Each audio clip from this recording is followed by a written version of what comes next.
ಅಸ್ಸಲಾಂ ವಲೈಕುಂ ವರಹಮತುಲ್ಲಾಹಿ ಬರ್ಕಾತು.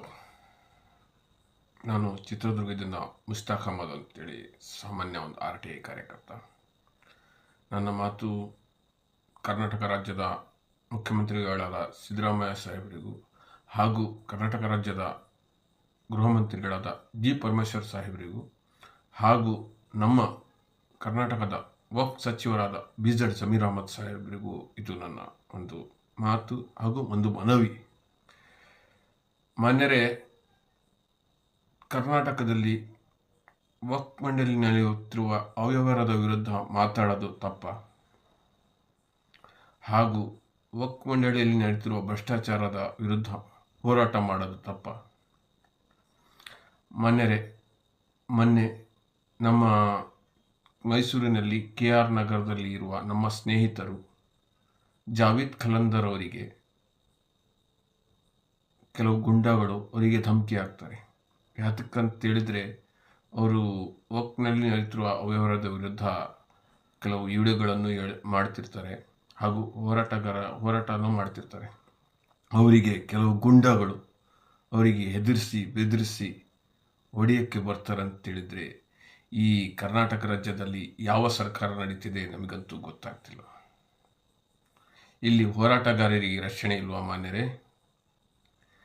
ನಮ್ಮ ಮುಸ್ಲಿಂ ಸಮುದಾಯದ ವಕ್ಫ್ ಆಸ್ತಿಯಲ್ಲಿ ಬರುವ ಬಡವರಿಗೆ 30% ಹಣವನ್ನು ಕೇಳೋದು ತಪ್ಪ ಹಾಗೂ ವಕ್ಫ್ ಮಂಡಳಿಯಲ್ಲಿ ನಡೆಯುತ್ತಿರುವ ಸದಸ್ಯರ ನೇಮಕಾತಿಯಲ್ಲಿ ಅವ್ಯವಹಾರದ ವಿರುದ್ಧ ಮಾತಾಡೋದು ತಪ್ಪ? ಇದು ಮಾತಾಡಿದರೆ ಕೆಲವು ಕಾಂಗ್ರೆಸ್ಸಿನ ಗುಂಡಗಳು ನಮ್ಮ ಹೋರಾಟಗಾರರಿಗೆ ಧಮಕಿ ಹಾಕ್ತಾರ?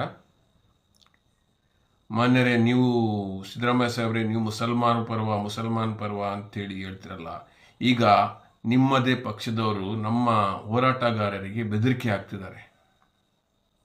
ದಯವಿಟ್ಟು ಮಾನ್ಯರೇ, ನಾನು ಚಿತ್ರದುರ್ಗದಿಂದ ಮಾತಾಡ್ತಾ ಇದ್ದೀನಿ. ದಯವಿಟ್ಟು ನಮ್ಮ ಹೋರಾಟಗಾರರಿಗೆ ರಕ್ಷಣೆ ಕೊಡಿ. ಮಾನ್ಯ ಗೃಹ ಮಂತ್ರಿಗಳೇ, ಮಾನ್ಯ ವಕ್ಫ್ ಸಚಿವರೇ, ದಯವಿಟ್ಟು ನಮ್ಮ ಹೋರಾಟಗಾರರಿಗೆ ರಕ್ಷಣೆ ಕೊಡಿ. ದಯವಿಟ್ಟು ರಕ್ಷಣೆ ಕೊಡಿ ಸ್ವಾಮಿ. ನಾವು ಹೋರಾಟ ಮಾಡ್ತಿರೋದು ನಮ್ಮ ಸಮುದಾಯದ ಬಡವರ ಪರ್ವ. ಯಾತಕ್ಕಂತೇಳಿದರೆ ಅವರಿಗೆ, ಬಡವರಿಗೆ, ವಿಧವೆಯರಿಗೆ ವಕ್ಫ್ ಆಸ್ತಿಯಲ್ಲಿ 30% ಬೇಕು ಸ್ವಾಮಿ. ಆ ಹಣಕ್ಕೋಸ್ಕರ ನಾವು ವಿಧವೆಯರಿಗೋಸ್ಕರ, ಅನಾಥರಿಗೋಸ್ಕರ ನಾವು ಹೋರಾಟ ಮಾಡ್ತಿರೋ ಸ್ವಾಮಿ. ನಮ್ಮ ಹೋರಾಟಗಾರರಿಗೆ ದಯವಿಟ್ಟು ಧಮಕಿ ಆಗಬೇಡಿ ಸ್ವಾಮಿ. ಯಾರು ದಯವಿಟ್ಟು ಯಾವ ಗುಂಡಗಳು ನಮ್ಮ ಹೋರಾಟಗಾರರಿಗೆ ಭಯಪಡಿಸಬೇಡಿ ಸ್ವಾಮಿ. ದಯವಿಟ್ಟು ಇನ್ನೊಂದು ಸತಿ ಕಳಕಳೆಯಿಂದ ನಾನು ಕೇಳ್ಕೊತಾ ಇದ್ದೀನಿ. ಮಾನ್ಯ ಮುಖ್ಯಮಂತ್ರಿಗಳೇ, ಪರಮೇಶ್ವರ್ ಸಾಹೇಬ್ರೇ ಹಾಗೂ ನಮ್ಮ BZ ಜಮೀರ್ ಅಹಮದ್ ಸಾಹೇಬ್ರೇ, ಇದು ನಮ್ಮ ವಕ್ಫ್ ಆಸ್ತಿ, ನಮ್ಮ ಹಿರಿಯರ ಆಸ್ತಿ ಸ್ವಾಮಿ.